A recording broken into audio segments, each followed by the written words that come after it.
कब राजा बना है मान सिंह, बताओ तो। 1509 बनते ही अकबर ने इसको 5000 का मनसबदार बनाया। कितने का मनसबदार बनाया, लिखो। अब भाई 1605 में अकबर मरने वाला है। कब मरने वाला अकबर? मैं कल ही आपको बातें बता रहा था कि अकबर ने मरने से पहले कहा था भाई जहांगीर को राजा नहीं बनाना, राजा बनाना है खुसरो को। किसको बनाना है? और अकबर का सबसे खास सेनापति कोई है तो वो कौन है? मान सिंह। तो उसने मान सिंह कहा भाई मान सिंह देख लेना, जहांगीर राजा नहीं बनना चाहिए, राजा कौन बनना चाहिए? खुसरो। पर मैंने कहा था कि लास्ट 2 दिन में जहांगीर बाजी पलट गया और जहांगीर अकबर के पैर पड़ पुड़ा के क्या घोषित करवा लेता है खुद को बादशाह। तो अकबर ने जब जहांगीर को बादशाह घोषित किया तो उसने मान सिंह को बुलाया और मान सिंह को बुलाकर भाई प्लान कैंसिल, अब मेरे मरने के बाद तो खुसरो को नहीं बनाएगा, किसको बनाएगा? तो मान सिंह ने ये क्या तरीका है, हम खुसरो के रास्ते लगी पूरी तैयारियां कर चुके हैं, अरे से तू कैसे मुकर सकता? और अब मैं वापस राजाओं को मनाऊं कि नहीं, अपने खुसरो को नहीं बनाना, किसको बनाना है? जहांगीर। और हम तो खुसरो को बनाएंगे इस दारूडिये को आज बनाए कल बनाए हम तो अकबर का यूं बेटे के प्रति बहुत ज्यादा ही वो दिल आ गया था लास्ट में जाते जाते। तो अकबर मान सिंह का हाथ पकड़ता है और हाथ पकड़ कहता है अब इज्जत तेरे हाथ में है, मैं कह रहा हूं जहांगीर को बनाना। तो उसने वापस कहा कि नहीं भाई, अब पहले क्यों कहा फिर खुसरो को बनाना, हमारी तैयारी नाम की भी तो कोई चीज होती है। तो अकबर ने वापस कहा कि 7000। कितने का मनसबदार है? गांव में कहते हैं कि गोगा जी महाराजा ना, गोगा जी की पूजा राजस्थान में सबसे अधिक पूजा यदि किसी देवता की जाती है, किसकी की जाती है? ये सबसे अधिक मंदिर कौन से देवता के? गोगा जी। तो गांव में होता है भाई गोगो जी क्यों पूजो, तो भाई गोगा जी की पूजा क्यों करते हो? तो बाद कोई ना कोई कहता है कि डरता, सांप से डर लगता है, सांपों से, भाई राजस्थान में सांप ज्यादा होते हैं, सांपों से डर लगता है, इसलिए किसकी पूजा करते हैं? कि सांप हूं डरता गोगो जी दो के। तो मैं मुझे कई बार बड़ा अजीब लगता है जब कोई कहता है अकबर ने मान सिंह को 7000 का मनसब दिया था, वो देना पड़े, पूरी जिंदगी तो दिया नहीं उसने, 1605 में मर रहा है तब दे के गया, वो तो खुद की जरूरत है। वरना अपने यहाँ पे क्या सेकुलरिज्म की वो बजाते हैं, बीन बजाते हैं इधर, तब कहते हैं देखिए अकबर ने मान सिंह जैसे हिंदू मनसबदार को भी कितने का मनसब दे दिया था। अरे मरते टाइम दे के गया यार, वो भी जब उसको खुद को जरूरत पड़ रही थी कि भाई इधर इनके बेटों बेटों में लड़ाई हो रही थी, इस चक्कर में उसने कहा कि ये कम से कम कंट्रोल कर सकता है और इसको कितने का मनसब दे दिया जाए। तो मुझे आज एक बार सवाल आरपीसी का कि अकबर ने मान सिंह को 7000 का मनसबदार किस साल बनाया था? जब वो मर रहा था। मर रहा था कब? 1605। पहले बड़ी बात देखो, ये क्या मुगलों के, वरना नियम ही था कि मुगलों के राजकुमारों को ही मिलेंगे 5000 से ऊपर के मनसब, मुगलों के राजकुमारों के अलावा किसी को 5000 से ऊपर के मनसब। तो मान सिंह को 5000 दे रखा था, खूब बड़ा ही था। अब लास्ट में अकबर की खुद की पार नहीं पड़ रही थी तो राजी करने के लिए कुछ ना कुछ तो करे। ये नहीं अपने कभी है कि भाई गहलोत कैंप से एक मंत्री टूट के पायलट कैंप में जा रहा है, गहलोत ने कहा मैं तेरे को मंत्री बना दूंगा, तो उधर मजाक भी तो करते ही है। बस पहले ये था, ये पहले मनसब दे दिया करते, अब क्या बना देते हैं? मंत्री। पर ये अकबर का सबसे योग्य सेनापति रहा था। तो अकबर ने बाद में इसकी डंकी डंकी जगह पोस्टिंग की। डंकी जगह मतलब जहां पर जीत की संभावना होगी, भाई ये इलाका और कोई नहीं जीत सकता, मान सिंह ही जीत सकता है। बाउंड्री बाउंड्री पर रखा इसको हमेशा। काबुल, बंगाल और बिहार, कहां कहां भेजा था आप देख लो। काबुल एकदम पश्चिम, बंगाल एकदम पूर्व है। एक बार उस बॉर्डर पे, एक बार इधर वाले बॉर्डर पे, लिख लो। काबुल 4-5 साल रह के आए थे, 1581 से 1586 तक वहीं था ही। लिख लो बोले काबुल वाला टेन्योर तो उसका लिख ही लो। अच्छा काबुल भेजा क्यों उधर? उधर फिर अकबर के खिलाफ एक लफड़ा हुआ।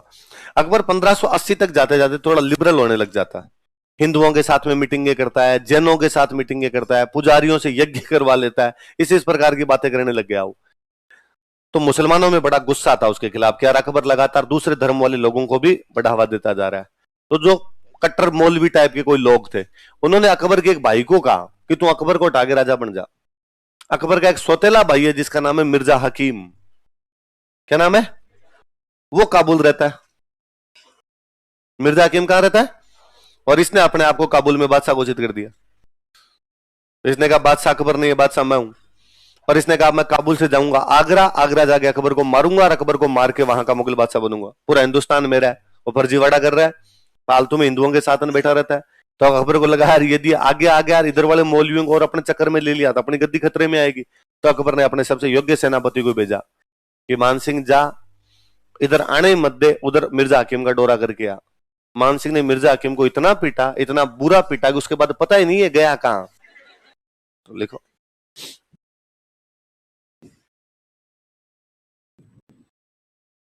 फिर इसने अकबर को कहा भाई कर दिया तेरे भाई का तो इलाज, अब क्या करना? तो अकबर ने कहा थोड़े दिन वहीं रहे।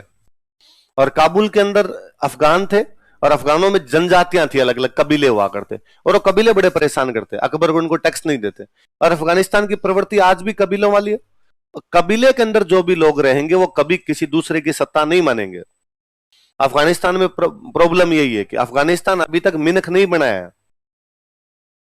वहां पर आदिम जनजातियां पड़ी है, उनकी कबीलाई व्यवस्था, और उनकी कबीलाई व्यवस्था में लगता है कि हमारी व्यवस्था में जब भी कोई दूसरा आ रहा है इसका मतलब हमारा इंटरफेयर हो रहा है, और हम किसी का इंटरफेयर होने, इसलिए अफगानिस्तान में अंग्रेज 3 बार गए कि तुम मिनख बन जाओ रे थोड़े बहुत, पर वो नहीं बने। फिर 1970 में है रसिया, तो अफगान नहीं माने। 20 साल बैठ के चला गया अमेरिका, तो नहीं माने। और इनके तो कंट्रोल में नहीं आए। इनको तो कंट्रोल में 2 ही लोगों ने किया था, या तो अकबर के टाइम में कंट्रोल में करके आया था मान सिंह, या औरंगजेब के टाइम में कंट्रोल में करके आया जसवंत सिंह। उसके अलावा तो मुगलों के भी कभी कंट्रोल में नहीं रहे। या तो उधर जसवंत सिंह ने इन पे कंट्रोल किया था, टैक्स वैक्स लेना शुरू कर दिया था इनसे, या मान सिंह ने। और मान सिंह के टाइम तो कहते हैं हालत वो थे कि बच्चा रात को रोता तो मां कहा करती है कि सो जा वरना मान सिंह आ जाएगा।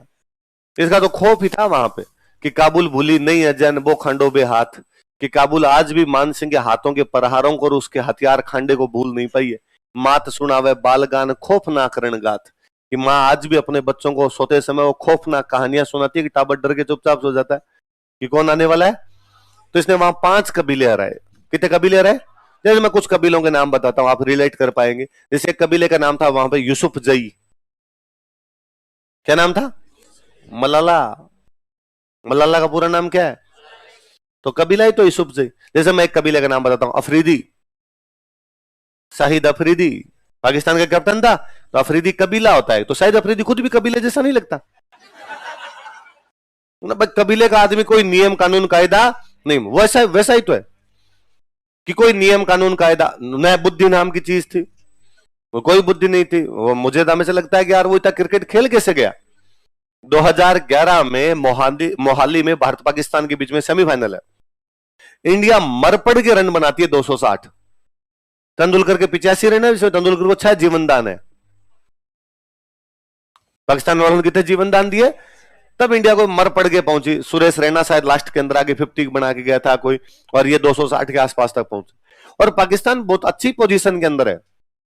38 ओवरों में उनके शायद 180 रन के आसपास से बने हुए। अगले 12-13 ओवरों में उनको 70-80 रन चाहिए और आराम से बने जा सकते थे। उधर वो मिसबा उल हक खड़ा था, और वो मिसबा उल हक जाइंट किलर था कि वो कभी भी जाग सकता है और कभी भी जागने के बाद किसी को फोड़ सकता है, वैसा बैट्समैन था।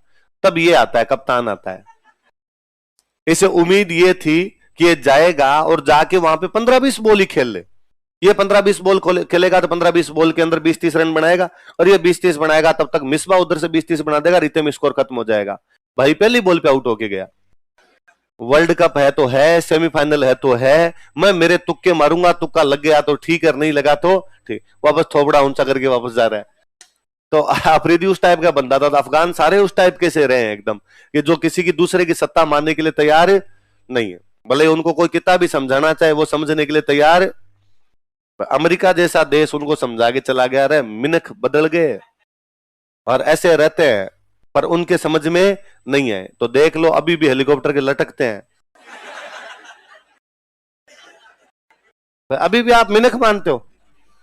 जिम में घुसे तो जिम में देख रहे हैं, अरे मजा आ गया, जोरदार जोरदार चीजें मिली हुई है यहाँ पे। पहले फतवे जारी करते हैं उधर बैठे बैठे, लड़कियां पढ़ के दिखाओ, पहले फतवा उनका, जाओ देखिए स्कूल। वरना अमेरिका था तब तक सब भी था। इतने दिन ये क्रिकेट वाले मजे लेते अफगानिस्तान वाले, अब वो खेलने देंगे अब क्रिकेट कैसे खेली जाती है कैसे नहीं खेली जाती है। तो वो अफगान किसी की सत्ता मानते ही नहीं थे। तो 5 कबीले थे ऐसे। कितने कबीले थे? एक कबीला था करजई। क्या कबीला था? तो अफगानिस्तान का राष्ट्रपति है हामिद करजई। अभी और देखो, मतलब कबीलों में भी क्या है, इनके कबीले अपने कबीले की बात मानते, दूसरे की नहीं मानते। अभी अफगानिस्तान का जो राष्ट्रपति अमेरिका वाले टाइम था वो था आपका अशरफ गनी, वो था, ऐसा ही नाम था उसका कुछ, अशरफ गनी, गनी अशरफ गनी ऐसा। अब वो बंदा जैसे ही कहा कि भाई अब अमेरिका यहां से जाएगा, बेचारा वो सबसे पहले भागा। हामिद करजई पूर्व राष्ट्रपति, वो नहीं भागा, वहीं बैठा है। तो भाई यदि नेताओं को मारते तो हामिद करजई क्यों नहीं भागा? क्योंकि हामिद करजी वाला कबीला ही भगा रहा है बाकियों को।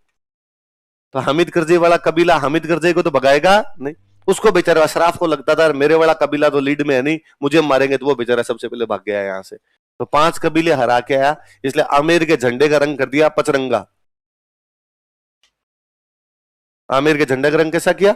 आज भी आप कभी आमिर जाओगे तो आमिर का जो झंडा लगा उसका रंग कैसा है? ये पचरंगा रंग क्यों उस झंडे का?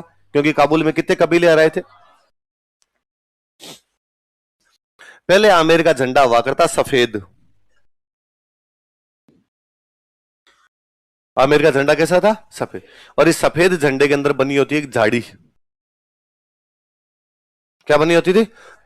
झाड़ी बनी होती थी। इसमें 6 टहनियां थी। कितनी टहनियां थी? कछवाहा भगवान राम के वंशज हैं। भगवान राम की राजधानी थी अयोध्या। अयोध्या का जो झंडा था वो झंडा था सफेद, और उस झंडे में क्या बनी होती थी? झाड़ी। तो पहले जो इनके झाड़ी वाला झंडा था, कौन सा झंडा था? लेकिन बाद में झाड़ी वाले झंडे को, सफेद झंडे को छोड़ के इन्होंने कैसा झंडा अपना लिया? पर इस झाड़ी वाले झंडे की वजह से इनके साथ में एक नाम जुड़ा, झाड़साही। क्या नाम जुड़ा? क्या नाम जुड़ा? तो अब कोई पूछे कि झाड़साई राजधानी कौन सी? आमेर। झाड़साई वंश कौन सा? कछवाहा। झाड़साई झंडा किसका? आमेर। झाड़साई जूतियां किसकी? आमेर। झाड़साई पगड़ियां कहां की? आमेर। झाड़साई सिक्के कहां के? आमेर। जहां जहां झाड़साई वहां वहां आमेर। कुछ भी झाड़साई नाम का देख लो, इसका मतलब ये चीज कहां की है? तो लिख लो झाड़साई बराबर आमेर, याद रहेगा हमेशा के लिए। और दिमाग में रहेगा ना झाड़साई क्यों कहते हैं इसको? क्योंकि पहले झंडे में क्या बनी होती थी इनके? झाड़ी। झाड़साई बराबर आमिर। तो पहले मुझे हमेशा किताबों में अपने पढ़ते तो लगता कि यार अच्छा यहाँ के सिक्कों को झाड़साई बोलते थे, यहाँ के झंडे को भी क्या बोलते थे? झाड़साई बोलते। यहाँ की जूतियों को, पगड़ियों को, इनको भी क्या बोलते? झाड़। ये राजस्थान दिवस पे दूरदर्शन वालों का एक कोई कार्यक्रम था, उसमें दूरदर्शन वालों ने मेरे को बुला रखा था हिस्ट्री पे बोलने के लिए, कल्चर पे बोलने के लिए वहां पर आए हुए थे। राजस्थान के एक बहुत फेमस डांसर है गुलाबो। गुलाबो है ना, तो गुलाबो वहां कल्चर पे बोलने के लिए बुलाए हुए थे, मेरे को बुलाया था हिस्ट्री में। तो पहले वो जो दूरदर्शन वाले बैठे थे, तो वो हमसे यूं मतलब रिकॉर्डिंग से पहले जब बातचीत कर रहे थे, तब उन्होंने पूछा भाई आप कौन सी भाषा के अंदर बोलना सही महसूस करेंगे, तो हम उस भाषा में आपका इंटरव्यू कर ले। तो ले लो यार, जिसमें भी ले लो। तो उन्होंने कहा यार हमारे कार्यक्रम का नाम है धोराणो देश। कार्यक्रम का नाम क्या है? तो यार यदि आप राजस्थानी बोल पाओ तो मैं यार मत ज्यादा कंफर्ट फील करूंगा, क्योंकि हिंदी अंग्रेजी दोनों ही ढंग से आती नहीं है अपने को, तो राजस्थानी बुलाओगे तो मैं तो ठीक बोल लूंगा।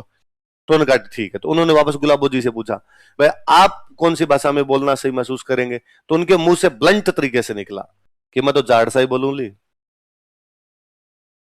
क्या बोलूंगी? इसका मतलब यहाँ की भाषा भी कौन सी है?